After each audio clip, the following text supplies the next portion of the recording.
I got it for 3 reasons. Right time, right place, and right God. Is that fake chest hair? Yes, it is fake chest hair. I did it so you could see the Star of David a little better. That's really funny. This is where the troops go in the back right there.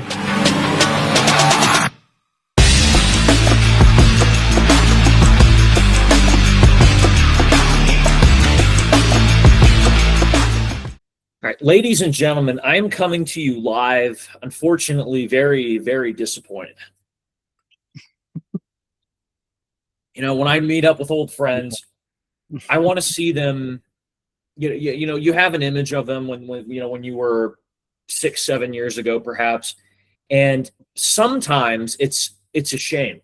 And I mean this literally. Sometimes it's terrible. It genuinely hurts, pains my soul to see a man go from being a disappointment to becoming a honorable, integrable, family guy, devout, religious guy, someone who also goes from dumb to smart. And I know what you're thinking, Cody, that sounds like a success story. That actually sounds like something I think we should all aspire to. I beg to differ, okay?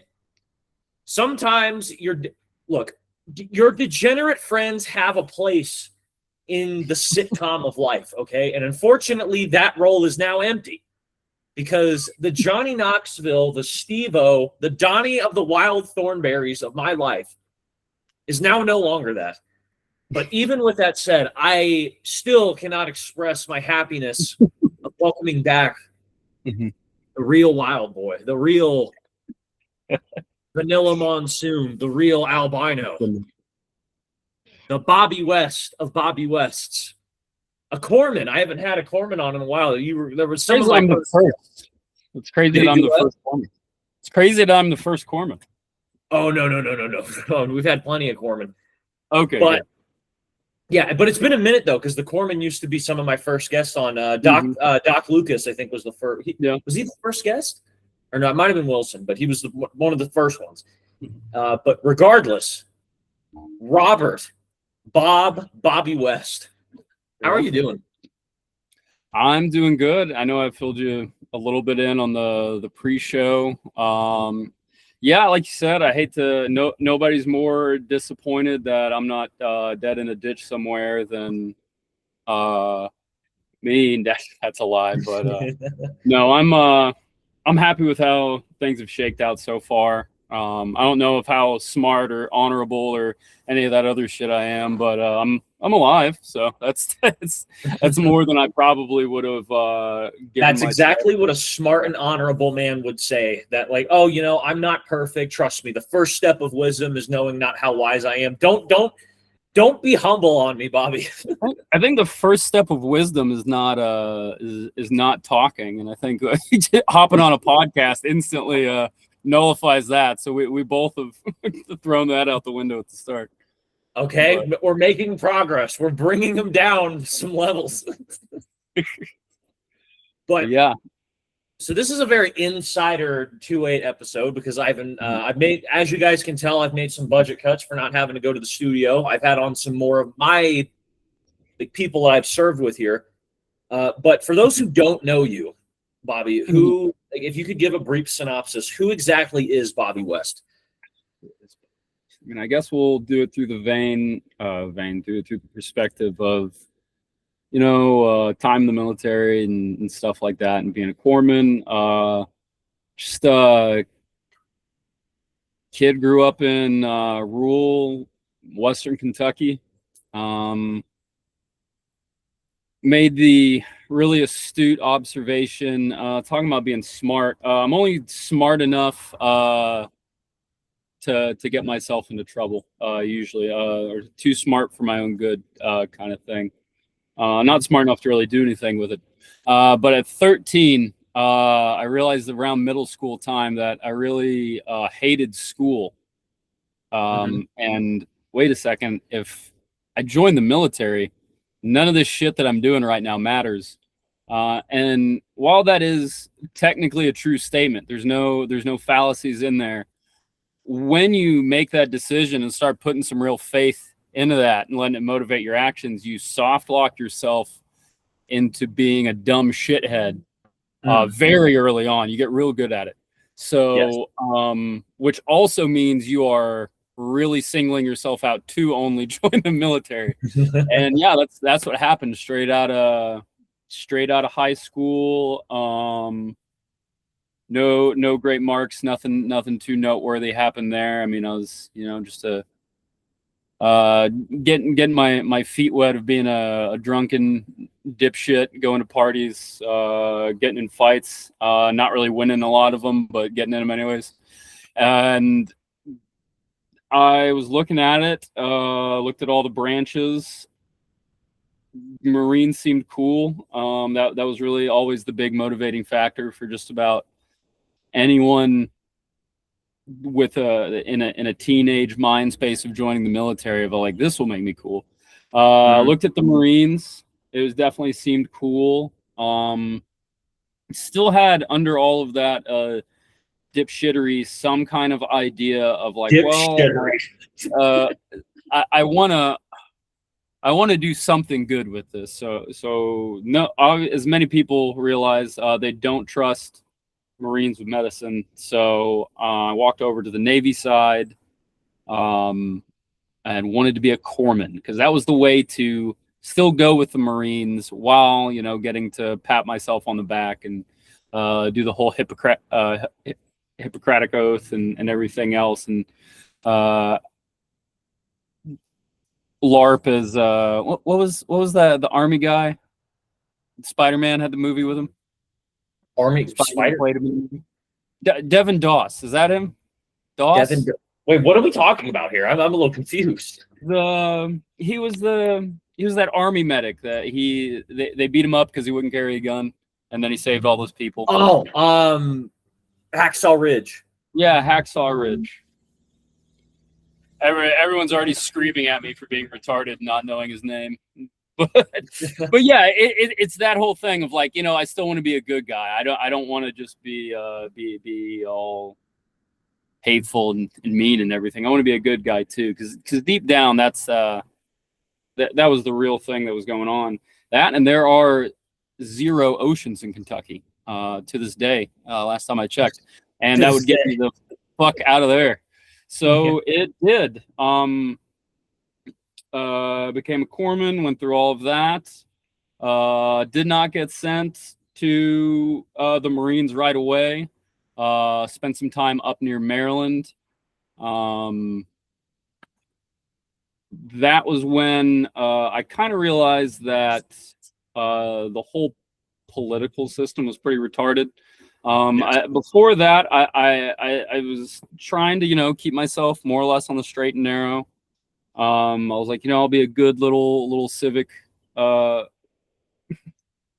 member of society, do my civic duty, filled out all the stuff to do the absentee ballot. And I remember they were telling us at the base there, hey, don't even try and leave base today. They're doing the inauguration.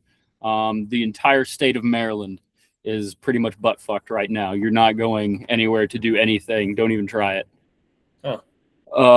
And on the same day, Trump's getting inaugurated and stuff. They're doing mail call, and how they would do mail call is the mail would go to where you work, not where you live. If that doesn't reinforce how much of a piece of cattle you are, I can't really think of too much else. And they plopped down on my little desk, my little workstation, my absentee ballot, while the inauguration is going on in the background. And I just kind of this moment where I was like, oh, they don't really give a shit about my opinion. I don't know if they give a shit about anyone's opinion, but I was handed a lot of good opportunities there. I talked a lot with the search and rescue corpsman people. Really liked what they were doing. Really wanted to do what they were doing for a while. Got in good with them.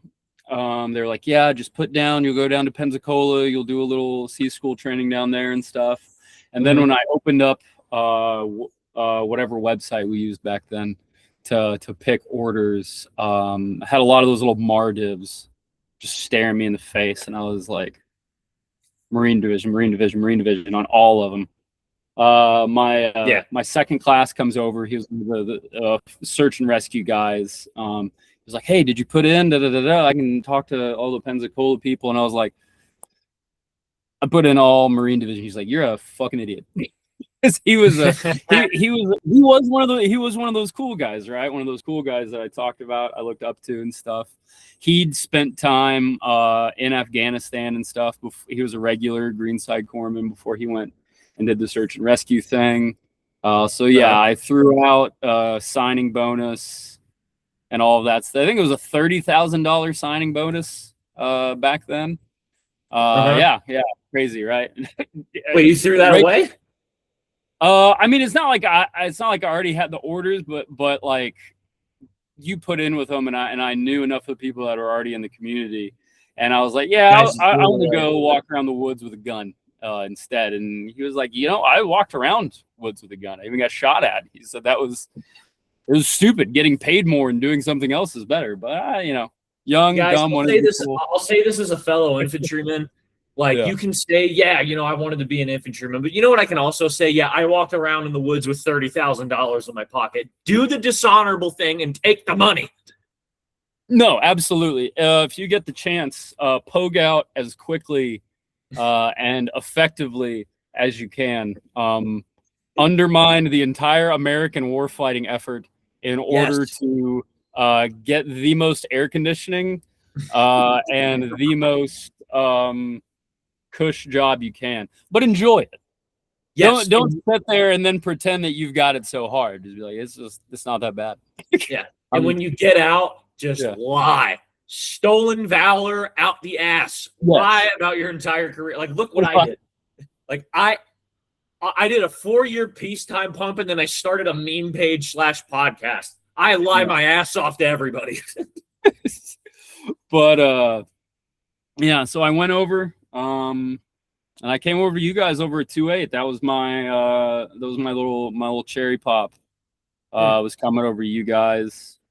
And I mean, it was great. I mean, I think even though I've been looking back at it, because I've been, like I said, like updating my like resumes and stuff and everything. And I thought it was weird because technically out of my time Greenside, I spent the least amount of time. I only spent a little over a year with 2-8, but I feel like I have more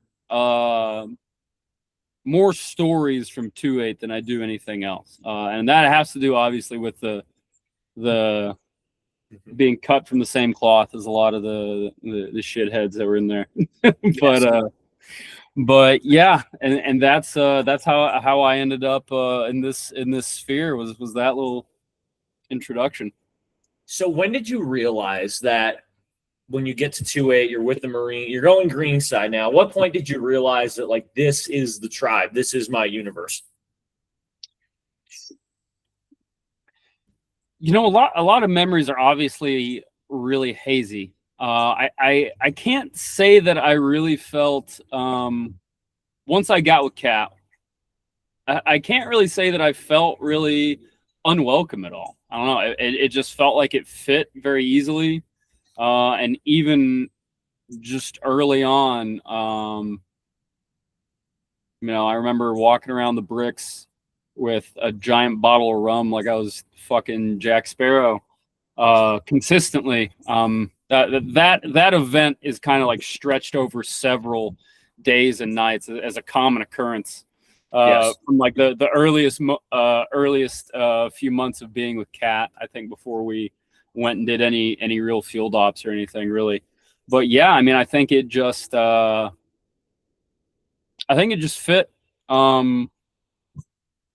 It was good. It's a Cat especially is strange because you get this kind of each Marine. You guys probably realize it, but I think Corpsman probably realized it even more as these kind of like almost little observers. We're like little field researchers that they put in with the monkeys. Sometimes it feels like, and you got to try not to go native.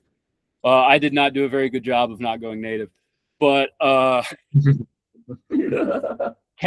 Cat's funny because you get is cat still a thing? I haven't I'm not up to date with the standard operating procedures. Are there still cat units in the Marine Corps? Can you confirm? 90% sure about that. I'm not too sure. I know they've reshuffled the MOSs and they've I know they have like a new type of infantry unit now that's like they made some changes, but I'm 90% sure that cat is still a thing.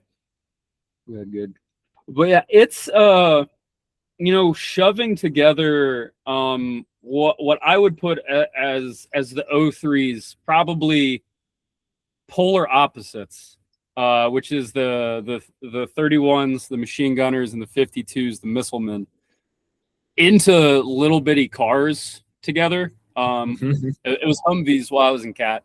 I leave and they all get fucking JLTVs. That's some bullshit. Talking about air conditioning, but it's really interesting. So I think Cat just has, to me, a very unique flavor to it, because everyone, you're mortarmen like you guys. You've got your own little tribe. You've got your regular rifle companies. They really have their own flavor. I went to a rifle company after I left 2-8, and it was fun, but nothing is quite the same, because it really is like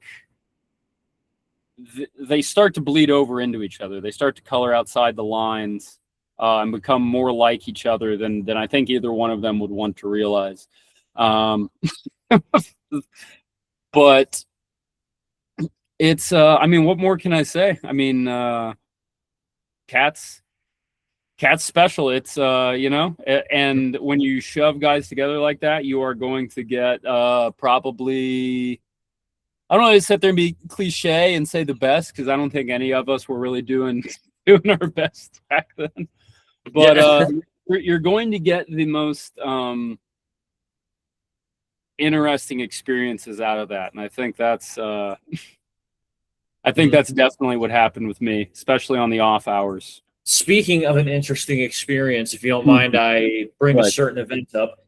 I think it's safe to say that we all have our price for certain things. I don't know what my price would be to do this event, but there was I know what we're talking about. Yes, what was it? $600 was the it was $300. I'm not gonna sit here and gas myself up too much. Ooh, it was a theoretical $300 that I've yet to see hide or hair of. And if I'm doing you haven't been paid for that? I need to make some phone calls. Where's Chitty? But it's I'm calling him right now. I shouldn't have probably showed my contacts list like that. Yeah, you just doxed everybody. You're fucked. But I just started doing politics. It went straight to voicemail. That's probably a good thing. That's a good sign. But okay, yeah, it is. Yeah, it's I guess we'll go for those who don't know what's going on. Somebody has that video. I want to say Venable probably has the video of it. If not, I don't know. But yeah, Venable, send it, please. $300 to that was when it just kind of started. We were just sitting around there in the racks on the ship, sweating our ass off. I'm sure the AC wasn't working for some reason, and we were probably all damn near butt naked if we didn't have at least something on. But and you're just sitting there just talking shit, like how much money would it take for you to do this? How much money for you to take to do that? And the topic of drank dipspit came up. I want to say it was Tilson who had it, because he made it worse. He went around, and because he wanted to get to the $300 mark. I think that's what they started high. At first, somebody said something insane. They said something in the thousands, and I was like, what are you, thousands? Who are you? Where are you getting that from? Were you $1,000? None of you need $1,000 right now. What are you talking about? So I started chipping the number down. And eventually, somehow, the number ended up on 300, and I settled on 300. That was my deal or no deal Shark Tank moment. And to scrounge up the $300, sweeten the pot. Okay. Not so literally, by going around and getting people to chip in. You know, this guy said he'd do $15, and he spit his dip into the thing. Going around. This is what happens. This is one of the several moments whenever you deprive dopamine from people for so long, they'll do just about anything. Yes. Yeah, but I ended up with a full 12-ounce Gatorade bottle of dip spit, and it had Turkish coffee style, nice little layer of some grounds at the bottom, where I think some wads had gotten thrown in too, because it's Can I cut you off, Bobby? Yeah, go ahead. Okay, so this is completely random, but I want to give a shout out here. I pulled out my phone. I just got a follow on a pot. I'm not kidding. This is a username. Big Ugly Fat Fuck. Thank you, Big Ugly. That's the actual username of somebody here on the screen. That's Does amazing. it even show it? I can't tell. Let me do the clip thing. I don't know if the camera quality will show, but thank you, Big Ugly Fat Fuck, for following 4 years of slave.pod. And if you've made it this far, please leave a like, comment, subscribe to the channel, share it, everything. Or $300 to. Yes, give me money, please. That's really what I need here. But yeah, I got most of the way through. I guess you could say I did tap out, so that's probably why the money never got there. Again, it's a very hazy thing. I got all the way to the point until I hit the grounds, the strands of chewed up tobacco did me in, and I stopped drinking. And when you stop drinking, really all you have— I want to puke just thinking about this. Oh my God. Really all you have left to do is to think about what you've just drank. Yeah, I dumped what was left out, and I can't remember if I instantly started hurling or if I just went ahead and just I'm real great about pulling the trigger on myself. Anyone who's drank— It's not a good sign that you put your fingers in your mouth, by the way, for that. I don't know what to think of that. Should I be calling the suicide hotline? Nah, I doubt they'd pick up. But no, anyone who's drank with me can usually pertain to me discreetly vomiting somewhere. I've never thrown up in anyone's car. That's more than some people can say. Never thrown up on other people's property, linens, anything. So say what you will. But yeah, I see the writing on the wall usually, and I pull the trigger on myself. And I've been known to puke and rally every once in a while. Not so much anymore, but that time I did not rally. Yeah, I threw up the dip spit, but the damage had been done. I'll tell you, anyone who's done tobacco can probably remember the first time they've done it, and you get that buzz. And then you never, if you're a real diehard tobacco user, you never really get that buzz again, right? Yeah. I could feel it. I was shaking. I had so much nicotine in my bloodstream, and I did the math, and that meant I had other men's shit as well in my bloodstream. And that is I don't know if I can handle this talk anymore. Did you hear me just now? Yeah, that's not something you write home to mom about. It. Good news is I cannot partake of any dip, even remote. I even tried like a year ago, I think, or maybe 2 years ago. My brother, I tried when he had one of those like Zins or Zeros or whatever they're fucking called. I tried one of them. I threw one of them in. And it was about 10 minutes before I just wanted to throw up everywhere. It was not even the flavor. It's just the idea of, I guess I just subconsciously can taste the slimy slobber nicotine. It's just different. I can still smoke a cigarette from time to time if I absolutely have to. But it's like permanently scarred your brain. But no, anything dip, pouch, anything related. It's it's done. Can't even go to. If I smell wintergreen, I'm curling my nose. It's done. Yeah, but it's I mean the things you'll do to get a hold of tobacco on that ship. I mean they were fucking crazy. Even after that, I remember sitting around playing some card game and somebody popped out. I think it was Farley popped out the cowboy snus, the cowboy cocaine shit. It's powdered tobacco that you snort, and he wasn't a big fan of it. So I think me and Chitty just sat around here in a card game, just hoovering that shit up. And we thought it was great. We're blowing brown boogers and shit. It was, and we just thought it was amazing. It was the greatest stuff ever invented. Ugh. Do you remember? In addition to that, to add to that, do you remember Charnes? He brought the his little cigarette roller. Yeah, it was a cigarette roller. It's something out of a fever dream. He looked like a little bookie from The Godfather, from some old fucking cartoon. He had this green, looked like visor on with this fucking steam pump contraption, turning out his own cigarettes. I was like, I don't know what's going on anymore. We weren't even that far into the deployment. I was like, what are we what are we doing? Just so under. Where did you pack that? The thing was huge. It was the size of a fucking typewriter, I think. what didn't you bring to bring that instead? Is the real question. We gotta hear from Tom himself. But people pack their gaming consoles, and this guy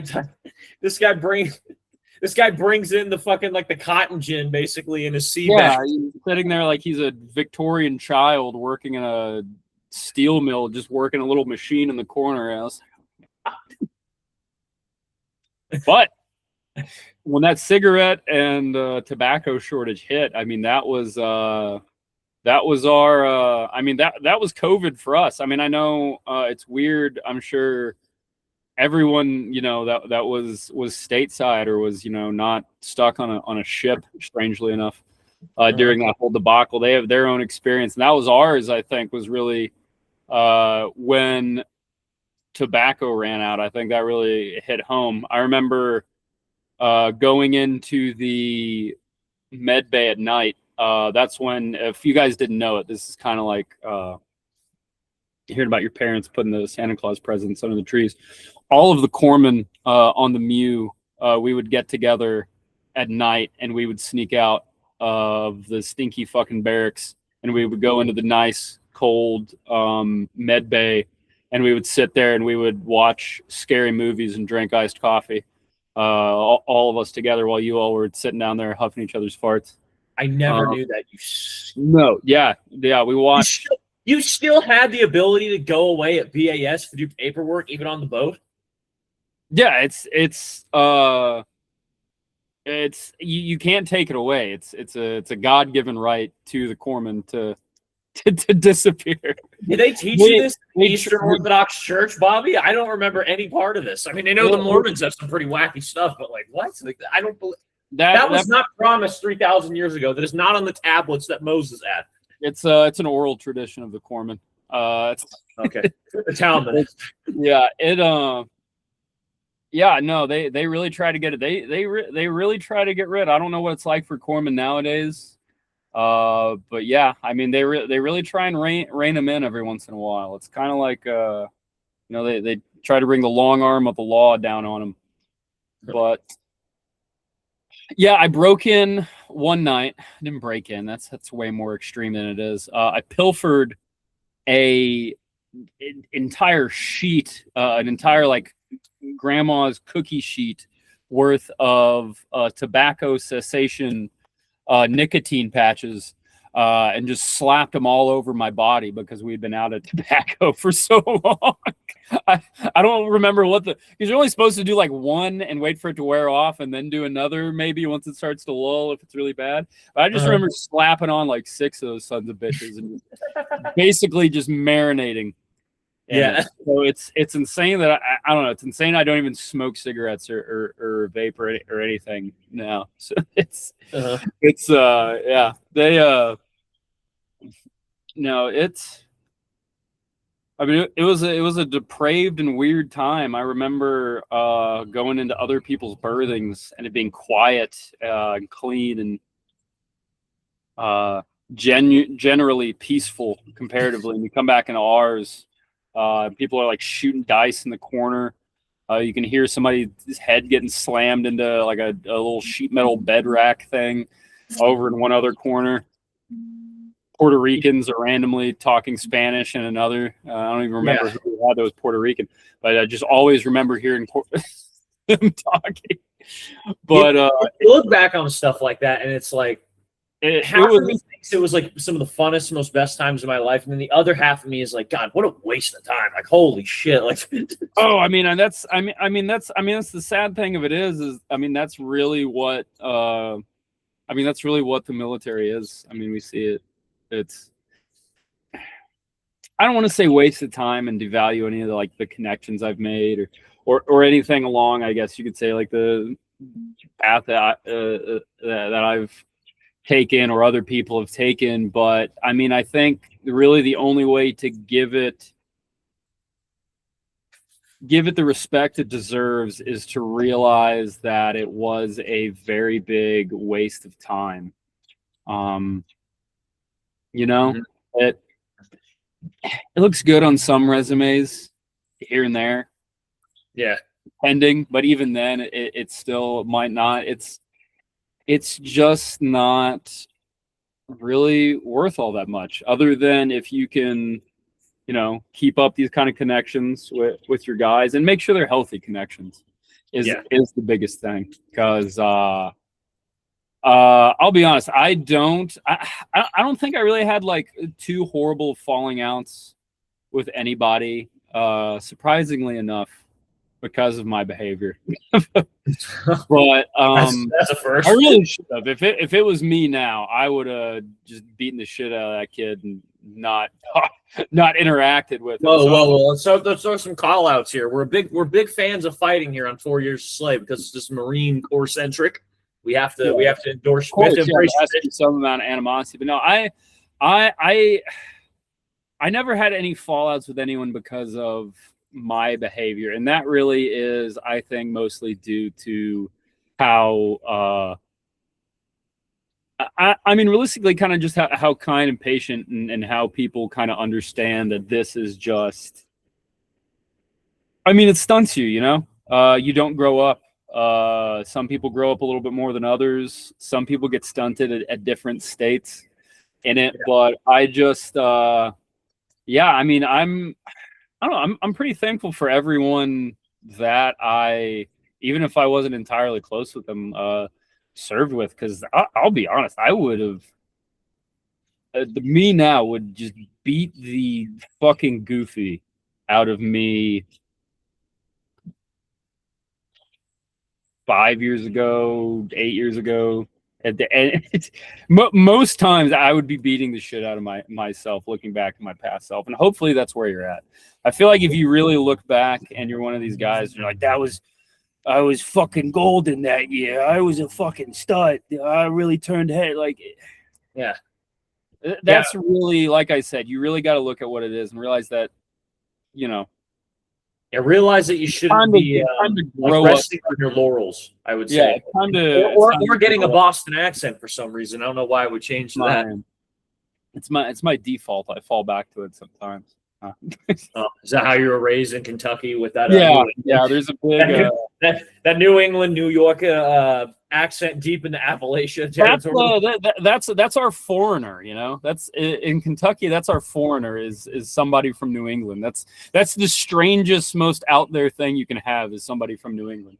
Everything else you can kind of imagine. In Kentucky, you can imagine somebody from Texas. You can imagine somebody from the Midwest.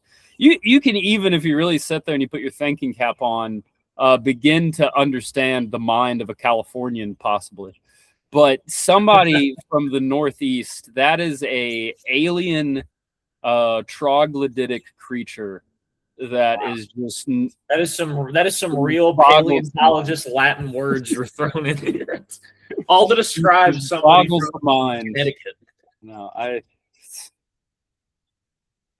because it's like, what are you still doing up there? Yeah, Popo, where's your passport? What? No, I know everyone went back up there because they do actually have like well-paying jobs and civilization and things. So I can't blame them too much. But it's but yeah, just to go back to it, I mean, there is not infinitely better stuff. Not like the grass is greener on the outside. It's gonna suck wherever you're at. It's just you, not to wax poetic or try and turn this into some kind of moral grandstanding, but you really have to find your thing that is important to you. You have to, that isn't just you trying to be, again, this cool guy. That isn't you trying to be this this thing that's going to fill some hole for yourself where, oh, well, now I have the job that I think gives me the credibility. You're not credible. It doesn't really matter what job you have. I mean, we see it every day nowadays. People at the very tip tops of society, the grand poobahs of the world, they're fucking clowns. Yeah. And you can't chase that. None of these people are credible. There's not. The only credible person to really look back at talk about the New England again. It's like in A Bronx Tale with Robert De Niro's character, where he's like, that's that's a real man, is like the guy that's just getting up and being there for his family and stuff. I mean, my family, I mean, that really is honestly what kind of saved me. I wouldn't have the strength, because I mean, I've just never really given too much of a shit about what happens to me. Yeah. I've been vain. I've been prideful. I've thought a lot of myself, but I've never really given a shit about what happened to me before I had my family. And then you have a reason. You have something that requires you to be credible, not makes you credible, requires you to be credible. You get to be credible. You have to be credible. You don't. It's not like, oh, you have the seal of approval now. You're good. You made it. It's every single day you have to get up, and you're gonna fail. You're gonna lose your patience with people. You're gonna not get the stuff done that you felt like you should have. Your plans are gonna get derailed. But at the end of the day, you still have to be credible and accountable to them, and that is the biggest, I think, personally, thing that can save somebody if they feel like if they don't have anything else. If they or I don't want to say don't have anything. That sounds like it's almost a pity, like it's almost a console, like having a family is a consolation prize. That's not what I say. I mean, it's what you need to be doing. You need to be credible to other people. You need to be responsible to other people. That was the best part about being a corpsman, realistically. I mean, the whole, it was good, growing out my hair, getting stupid tattoos that I thought looked cool back then and stuff. Running away to BAS and, skating out of work and stuff. That's all well and nice. But I mean, really what was nice is that you were credible. And I mean, I God willing, I was at least hopefully reliable and helpful to some of the guys while I was in. But I mean, that's as a man, that's what's required of you is to be there for others. And whether that is a family, I mean, I think that's the number one thing. That's really the golden path. But if you think about it, it is like the ultimate form of purpose, I guess you would say, because I don't know if you do you know who Mark Manson is, the author? Say that I do. That's right. He talked about this, and I think you'll hear it from other people. But he's like, if you think about it, when you're at your own funeral, nobody talks about like all the achievements that you've made, how many broads you've been with, how much money you collected. It's always like, this guy was such a nice person. Remember what he did here with me, or And I know we'll probably talk about it later, but like, the whole essence of Christianity, you could argue, or what Christ taught was to serve your fellow man, perhaps. And, when you talk about, wanting even just the principle of serving something bigger than yourself, like your family, the Marine Corps, the Navy, a nation, a religion, it's like, you're serving something other than you. It's weird how backwards you get more fulfilling by giving to others. You really got to be careful what you're serving. I mean, like I said, just like you got to be careful if you're keeping the wrong kind of people around and stuff. You got to be careful who you're serving, what you're doing. We live in an age, and have been perpetually living in an age where, you don't have, right now there's no grand temple to Saturn or Baal or Moloch in the town square, and nobody's telling you to, offer a pinch of incense or do any of that kind of wacky shit. But like you're still going to be serving in other ways if you're not careful. If you get caught up in any of the bullshit you see nowadays of this side or that side's the bad guy, or this, I don't have any good opinions of my own anymore. Thankfully, I have a lot of other smarter people to learn from nowadays and stuff. And one of the guys in my church,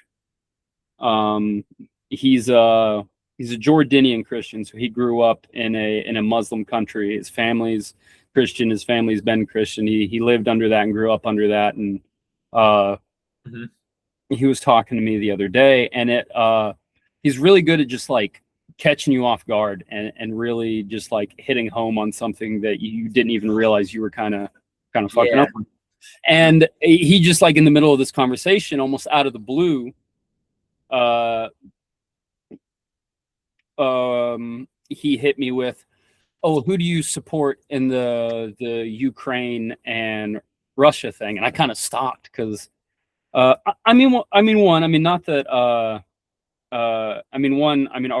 church, it's really not one for politics.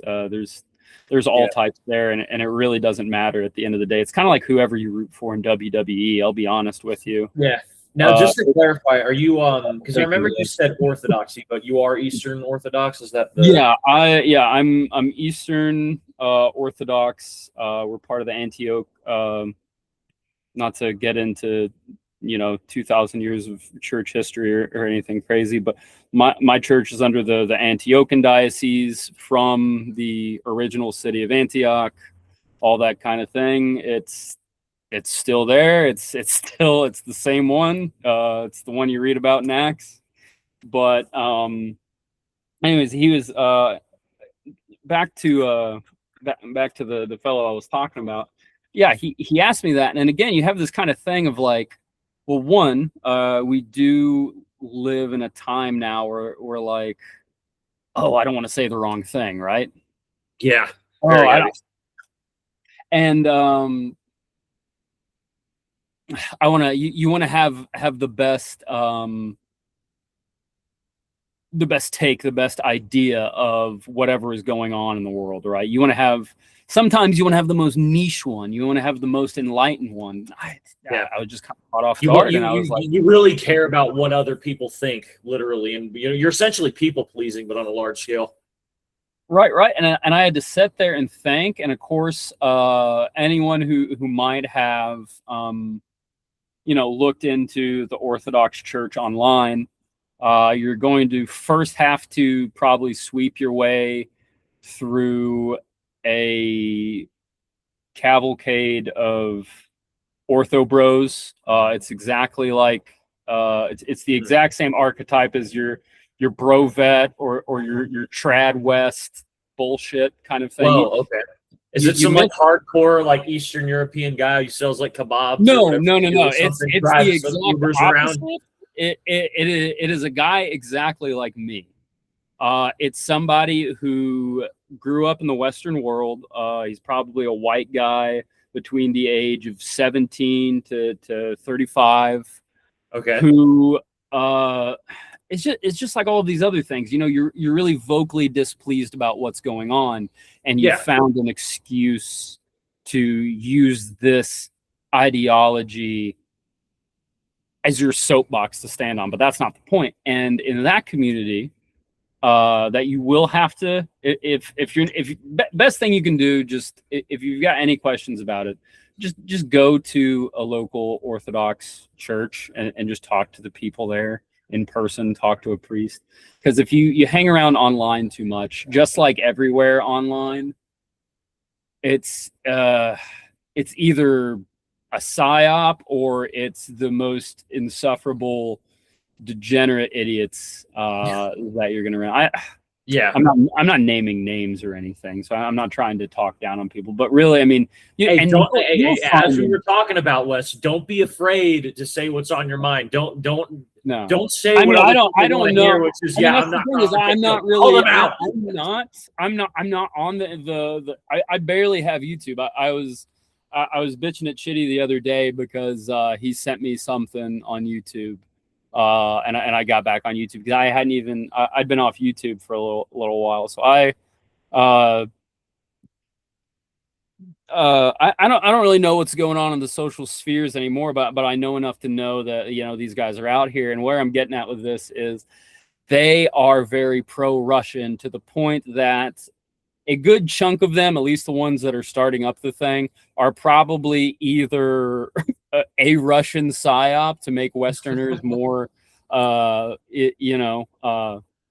build up a brand of people who are more, look more favorably on Russia and what they've been doing, or it is the exact opposite, which is I choose to believe this, which is you have whoever took over for that John Kirkow guy. I know I just said I wasn't online, and now I'm all referencing all the latest, the big hitters of today. So you called me out for being a fake, but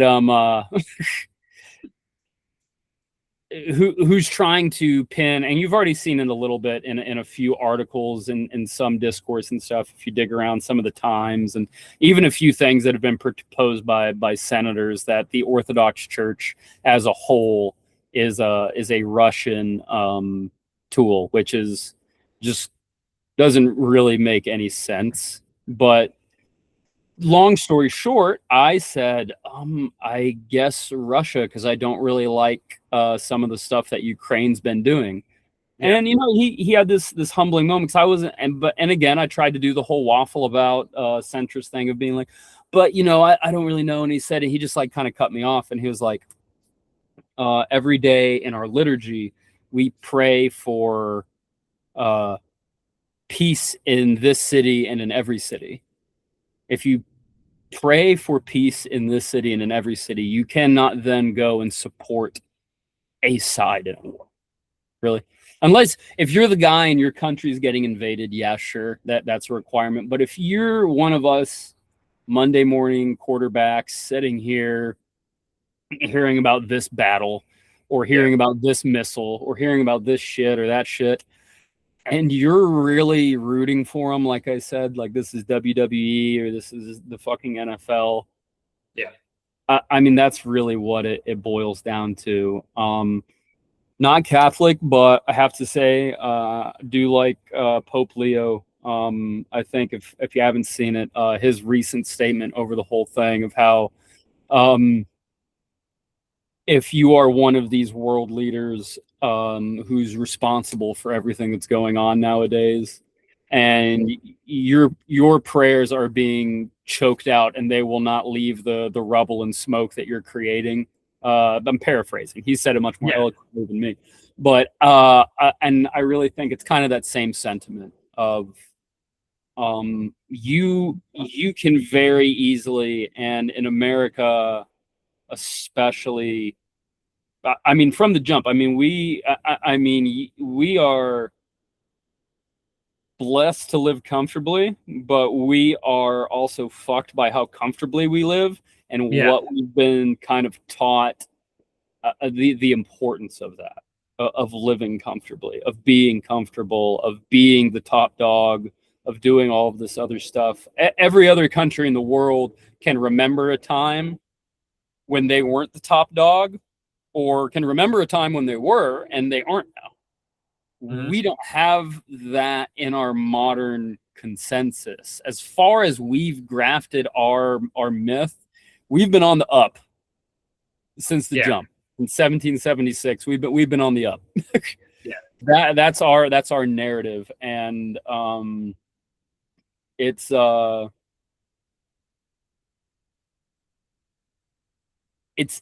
in service of that. Like I said, we don't have temples to Moloch. We don't have temples to whatever gobbledygook idols or demons, pagan deity. But if you go in to the Capitol building and you look straight up, you will see.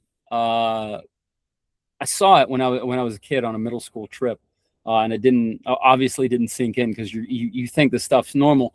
And until I was an adult and really taking a look at these things, how fucking insane it is. There is a work you can go and look it up. It's the Apotheosis of Washington is what it's called. Apotheosis of Washington. Yeah, pull it up real quick and just tell me what. Tell me what you think of that right there. Of it, what you see and stuff. That's on the. Oh, is it the painting that's up at the top of the Capitol building? Yeah. Let me see if it's Is it this one? It is absolutely. It's a little fuzzy, but it is absolutely that one. Back it off just a little bit, just in case people who watch this 8 years from now are too lazy to. I'll put a picture up for you guys since I'm too damn lazy to pull it up. I don't think I can screen share, can I? But it is. But the Apotheosis of Washington, it's a callback to the Roman practice of having your emperor enter into an apotheosis, which is the becoming a god. That's what apotheosis is. And that is what they depict there, which is crazy because, I mean, this work wasn't made in Washington's time. I don't have a high opinion of a lot of the founding fathers, but I at least dislike good old George Washington. I think the least out of that group. But I don't think he would have approved of it, but it shows him undertaking this whole thing. Now, let me give a little pushback because I know the audience, we can probably assume, is going to be pretty far right-leaning when it comes to that. Why do you say you're not a big fan of most of the founding fathers?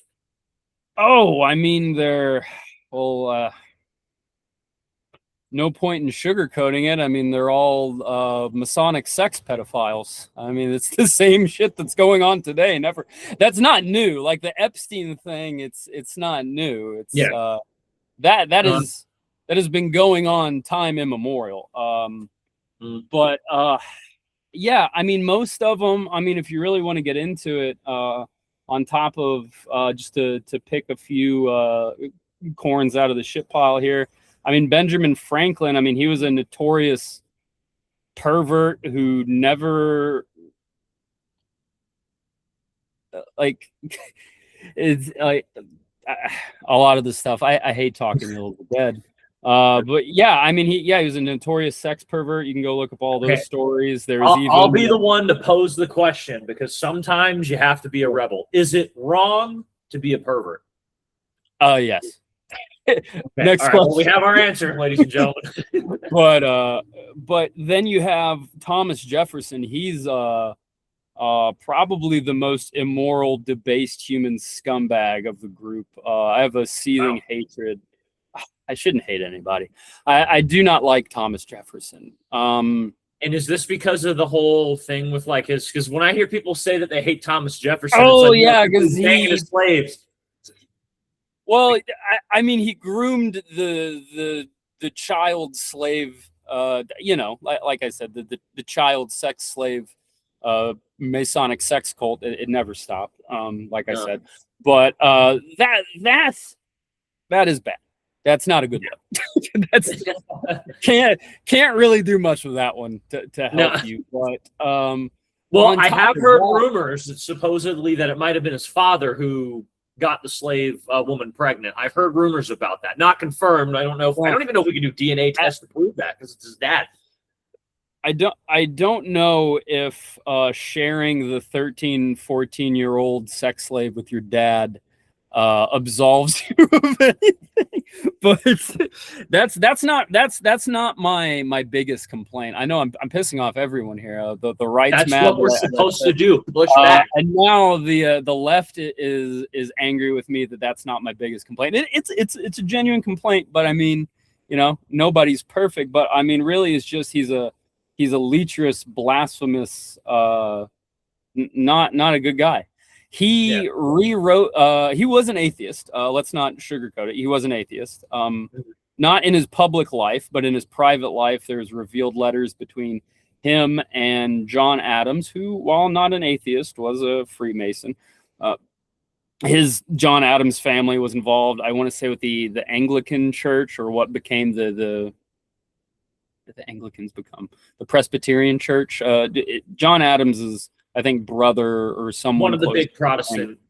Yeah, became a big bishop or whatever have you inside what got rebranded as the Presbyterian Church, and he would get into these letters. They still exist out there between Thomas Jefferson and John Adams and his brother.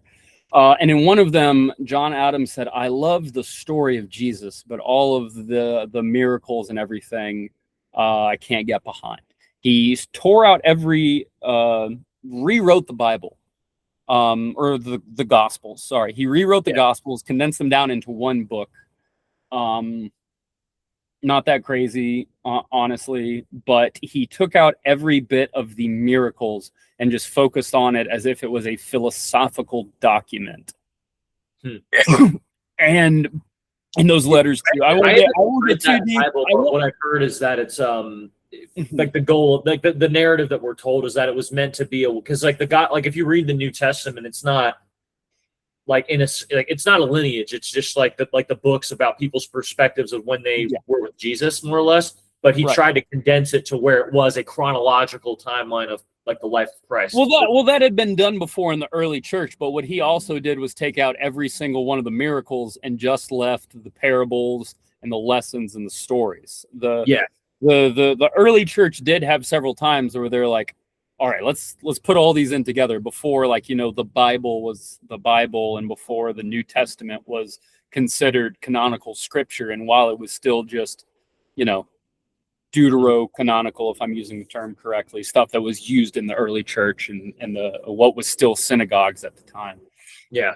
But no, he did all of that. And he also, hilarious, this is 2 clicks on a fucking Wikipedia page, and it sounds like I'm about to wrap tinfoil around my head.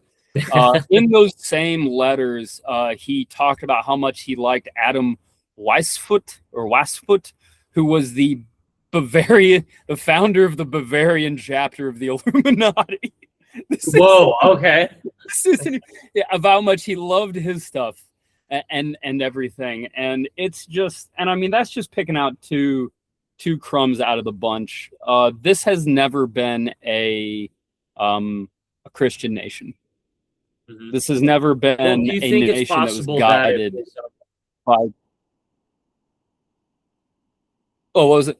Do I think it's possible? What? Yeah, I was gonna say, because it seems to me that because I want to give some little pushback, because I do agree with a lot of the obviously a lot of the stuff you're saying is true, but it seems to me like people in power and like actual leadership, you have to be a certain, and I think Robert Greene was probably the one who said this, but it's like, if you want power, if you want to be a very high-end leader, like there's just like I don't want to say a narcissistic element, but you're going to throw out a lot of your morals on the way to achieve that. Yeah, I think. Would you say that it's possible that, because it like you were saying with the Epstein thing, it's like the stuff that the founding fathers were doing isn't different from today. And if you go back to I'm not even saying that I'm not even saying that the founding fathers started this. I mean, it goes all the way back to the jump. There's not there's not some perfect nation out here that was doing everything the right way. Every single one of them from the top down has been abhorrent and worldly, and this isn't on some anarchist shit. It's just the nature of what the world is, and you got to realize how much are you willing to serve that, really. I don't want to turn this into a in a straight up theology episode after just talking. No, go ahead. I mean, I haven't had. After I just talked about drinking dipspit, it kind of clears me out of really being somebody to listen to on the matter. But no, I haven't had a lot of theological discussions on my show. I mean, it actually, I think it's a good refresher, to be honest with you. Yeah, it's. I mean, that's the thing is, if you don't like this, go repent. It ain't my fault that I can't control what I do on my show. It's a good time to. But it's to touch on that, my other favorite little addendum, so that people really think that I'm off my rocker. Yes. Here, because that's the good old days of podcasting, going back to Joe Rogan or Coast to Coast. So when you just really had people on there that were just off their fucking rockers, was always the best. So I'll give people this for their stuff. If you.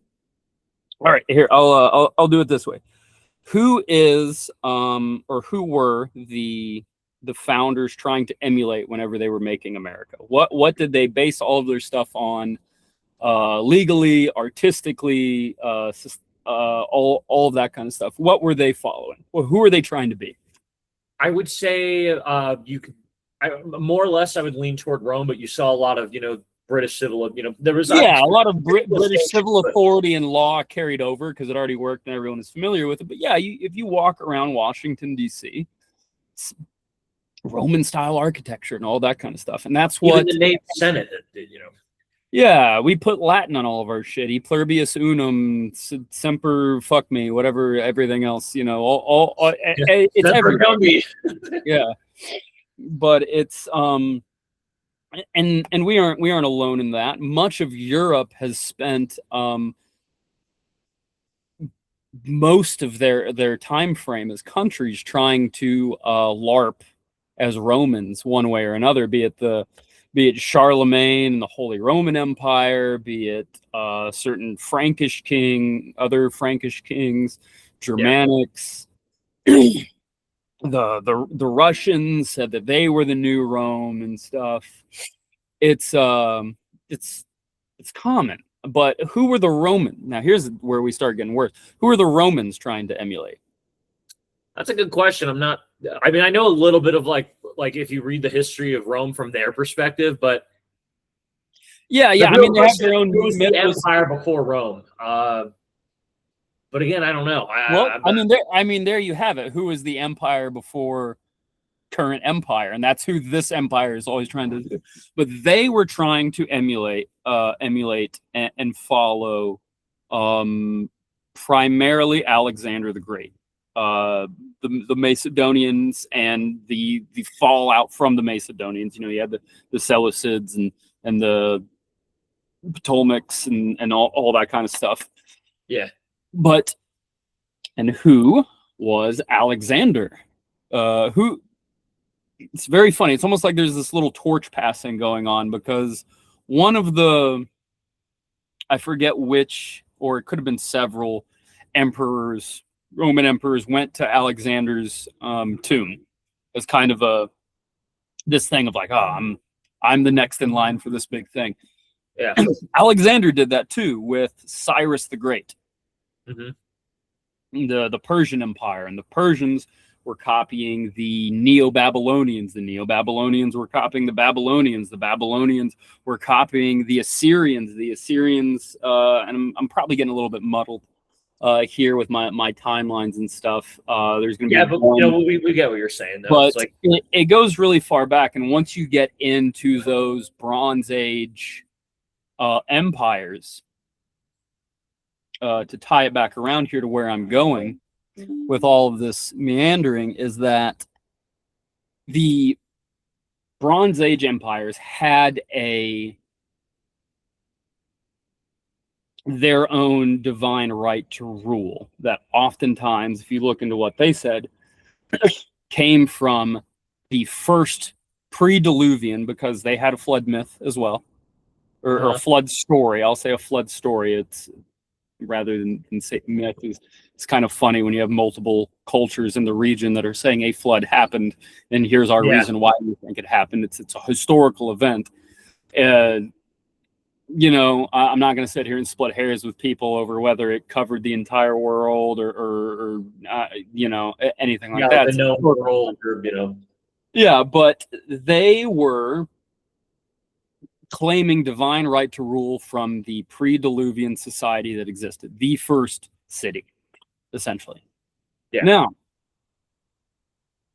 they said that they were the descendants of these people and that these people were gods. They were this, they were demigods. They were related to the gods. They went up and became gods, whatever. There's multiple different retellings of it, depending on which, you know, where the dart lands when you throw it.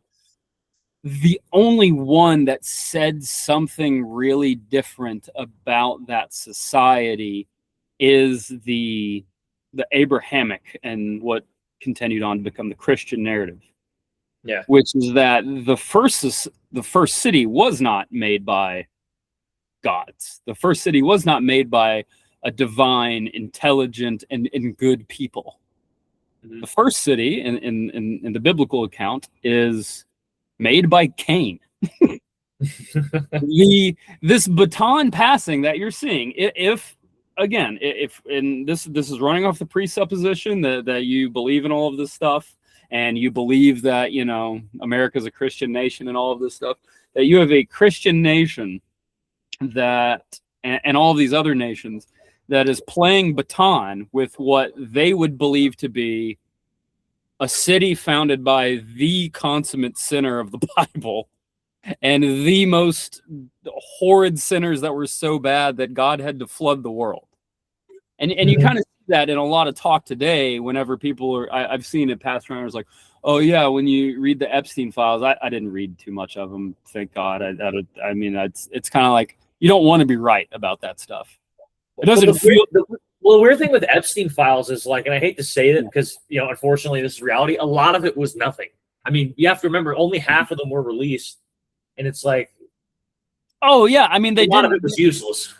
Yeah, I mean, the stuff that they release is all stuff that there is enough plausible deniability that they don't have to act on, right? And that's what we're seeing. We're not going to see anyone in our country get arrested for that. If we do, I don't know, drink another bottle of dip spit on live, I guess. if we see somebody truly important, you heard it here for. If we see somebody truly important get arrested from these Epstein files, and it's not just, you know, like a political backlash of like, oh, we're having a changing of the guard, the Democrats are in charge now, or the Republicans are in charge now. Yeah. We'll throw our scapegoat onto the fire. Because, I mean, you know, Britain already did that with Prince Andrew. Nobody even fucking liked that guy. But it's all of that stuff has been going on for all of human history. None of it's new. None of it, if you want to just look at it symbolically, if that's easier medicine for people to take, there has never been a divine, good, and just people who were truly working toward that utopia that you think you're going to get. Mm-hmm. All of it, any of that, is always going to be humanist. And humanist, that sounds like a good thing, right? But humanist, that is, it's self-serving. Humanism is self-serving. It is a cloak that you can put on and say, I'm doing this for the good of humanity. And that is where all of the atrocities of human history come into play. If you look back and you read about all these horrible accounts that seem so alien to us, mainly because of the framework that we view them in now, of, oh, these horrible societies, they had these pagan gods, they'd sacrificed kids, they did that. How really different is it from saying, oh, I have to go do X, Y, and Z because Ares, the god of war, demands it, than it is to say, oh, I have to go do this for national security. Yeah. Oh, I have to. I heard the case, like, you know, like well, I don't remember if it was ancient Jews, but like whoever they would do child Oh, sacrifices to like Baal or something. I hear people say it's like, About 8% well, on you know, people do like, you know, abortions or something like that, or, you know, doing the same thing. That's the thing is, I think a lot of times people forget to, and it's from this idea that now we look at things scientifically, and as you know, somebody who's, I mean, I don't know, I'm not a Nobel Prize winner, but I at least know one or two. I don't think you're freezing up on me, Bobby. Yeah, you are frozen like ice. Ooh. I think his phone's overheating. That's not good.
Use your stupid link, Bobby. Come on, man.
Just click the damn link, Bobby, from your email. Jesus.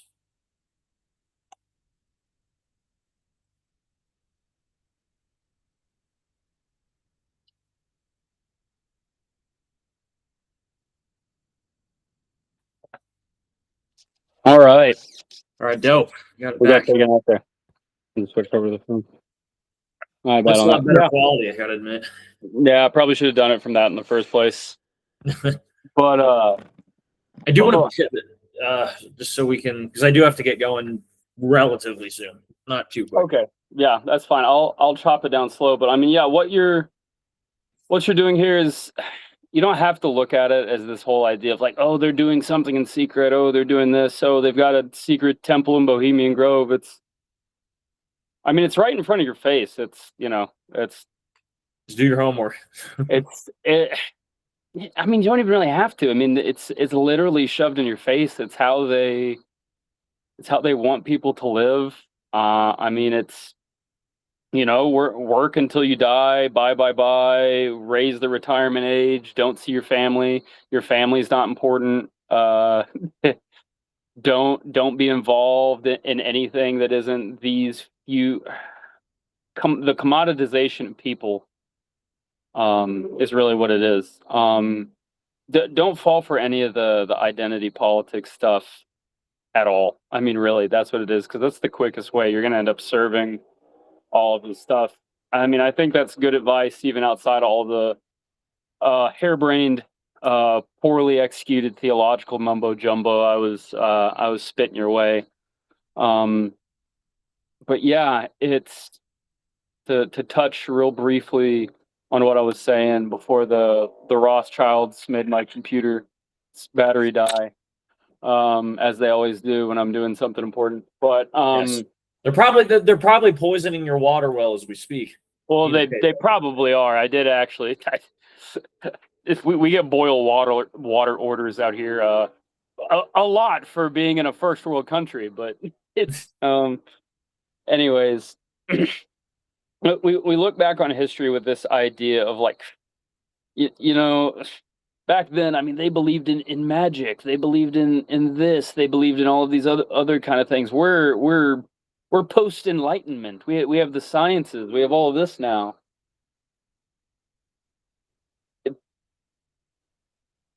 The pagan mindset back then is the foundation of all of the modern sciences.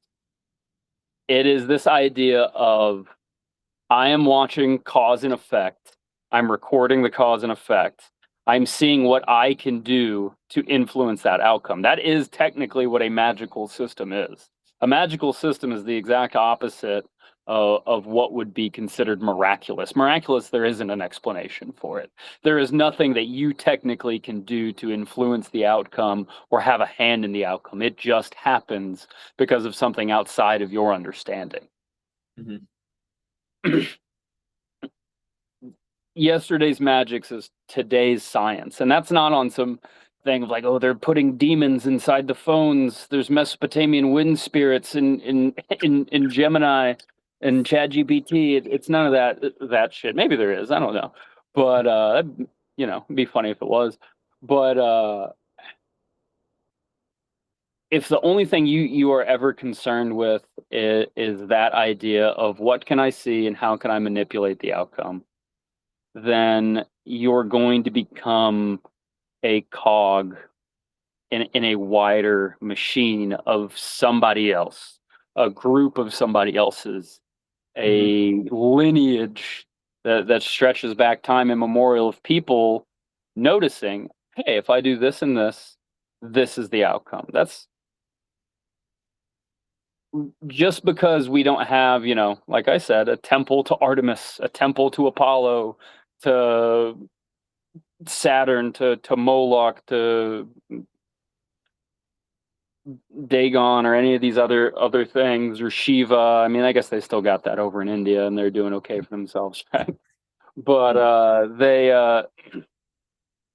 if you just replace that with this idea of, oh, well, I'm going to make this sacrifice. I'm going to do. It's not something I would normally do, but I'm picking the lesser of the two evils here, as is the favorite saying here in America, for national security, for the economy, for progress, for any of these things. If you are sacrificing in that thing, if you are changing your behavior to appease that ontological concept, that immaterial thing, that is the exact same behavior of a Greco-Roman pagan 2,000 years ago, or, even less, 1,500, 1,800 years ago. Sorry, I got my time off. Who is, I mean, literally, they were like, if you're not doing this, you're destroying the nation. That's how they looked at it. You're destroying the economy. You're destroying the national security of the empire. All of these things. It's no different. Just because, back then they anthropomorphized it, and they gave it this nice Mickey Mouse mascot treatment of some kind of figure, and they organized some kind of direct ritual around it. It doesn't mean that it's any different than changing your behavior, changing what you know is right or wrong to appease, like I said, any of those other concepts. And that's really the big thing, is just be careful of what you're serving. If it's any of those things, if it's something that's not concrete, if you're not serving love, again, if I have to completely secularize it, which I hate to do, but I know how some people are, and I know that sometimes that's an easier pill to swallow for people. If you are serving anything that isn't love of your fellow man, not the concept of mankind, but your fellow man, your actual neighbor, the actual people that you interact with, every single human that you see on a screen or see on the street, then it's exactly this. Then you might as well be throwing a fucking baby into a big old brass bowl in 800 BC, whatever time frame. It is by and large the same fruit. Mhm. And that it really doesn't matter what religion you serve in that regard, or what political party you are in that regard, or where you are, or what you're doing, or what you think the best outcome is. If you're not serving that love of your fellow man, that's the only way to be a cool guy.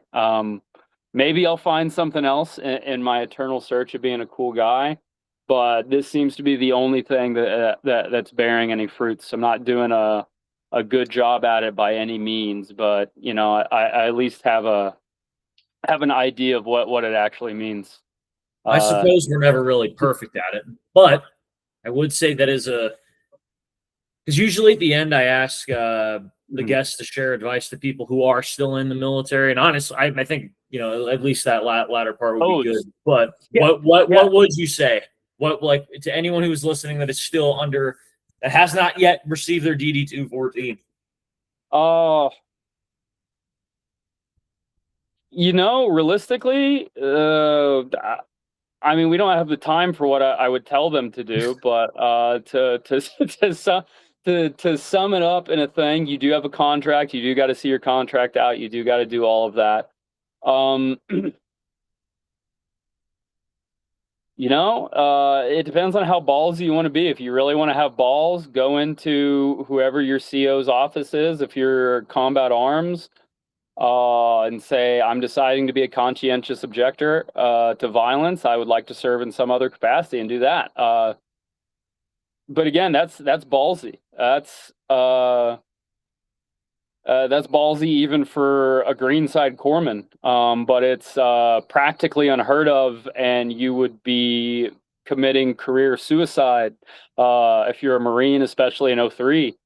Yeah. But again, it's at the end of the day, what are you going to serve? What are your sacrifices, and what are they going to be? But something a little bit more grounded, an easier pill to swallow, is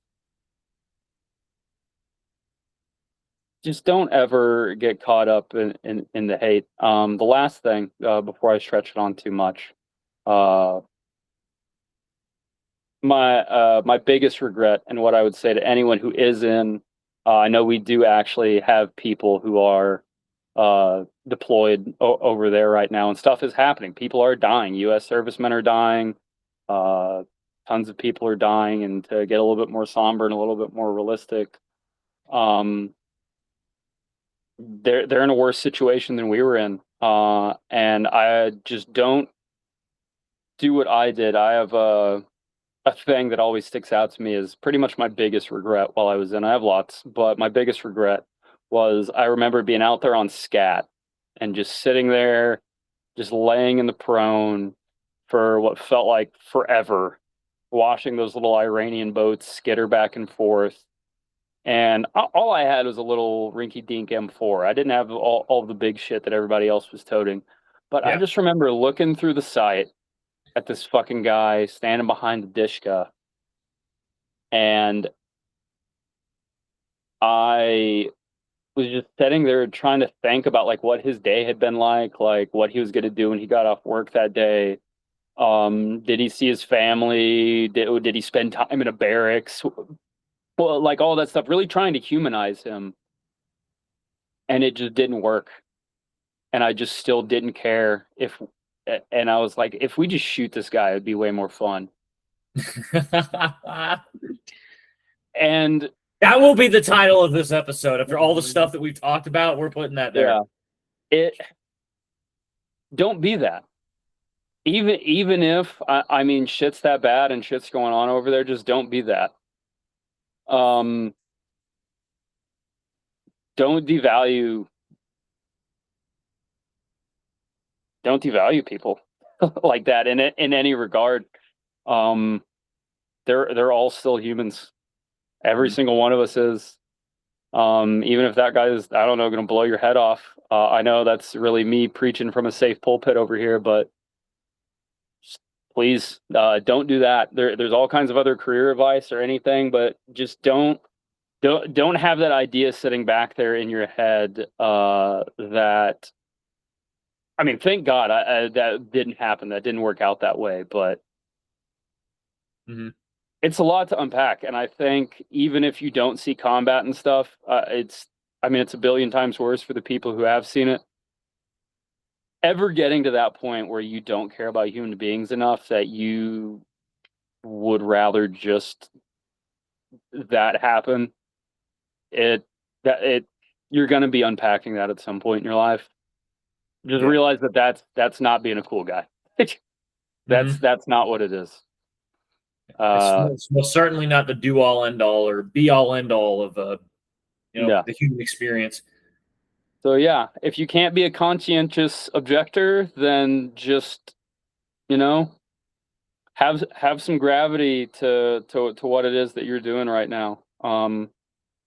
It's harder than the shit that we were doing. I guess if there's any little cherry on top, I can say there are people praying for you. Not that you win, not that you come out on top, not that you blow up the other guy, but like there are people praying for you that things turn out okay. And just focus on that more than anything else. Fully agree. Well, Bobby, good words. Enough. You get on to more interesting people that are doing more interesting things. Well, I mean, but you're one of the boys, though. It's like, you were with me when I was there. So, but if people do want to know a little more about you, or I know you said your social media is a bit. I ain't going to that cesspit, dude. Get off of that. That's the real thing. I tell people from my old man sitting on his porch. You got to get off social media. I don't know if you want to really be involved. If you're one of the guys, I don't know. Fuck it.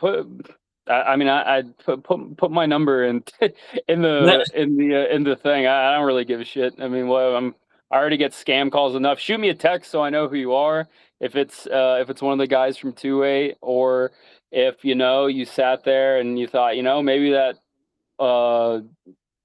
belligerent brain fried idiot on his porch was onto a few things. I want to ask him more of what he meant by that. Then you shoot me a text. You can put my number in the thing. I don't. You can put my email. It's on there too. You've got it.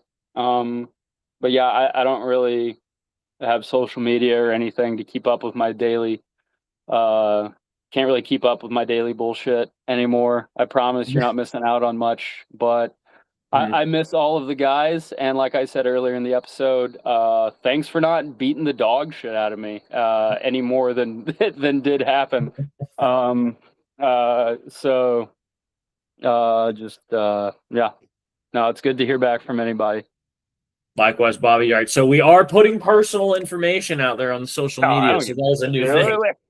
But they've already bought and sold my whatever data to 7 billion Indians and 3 billion Pakistanis and 800 Chinese people. Those numbers check out. Don't check them. But I don't care. I already get scam calls all the time and stuff. If I'll put up with a few more if it means that I get in touch with any of the guys or anyone who, if they really feel like any of that stuff I was saying sounded all right. But yeah, thanks again, Sewell, for letting me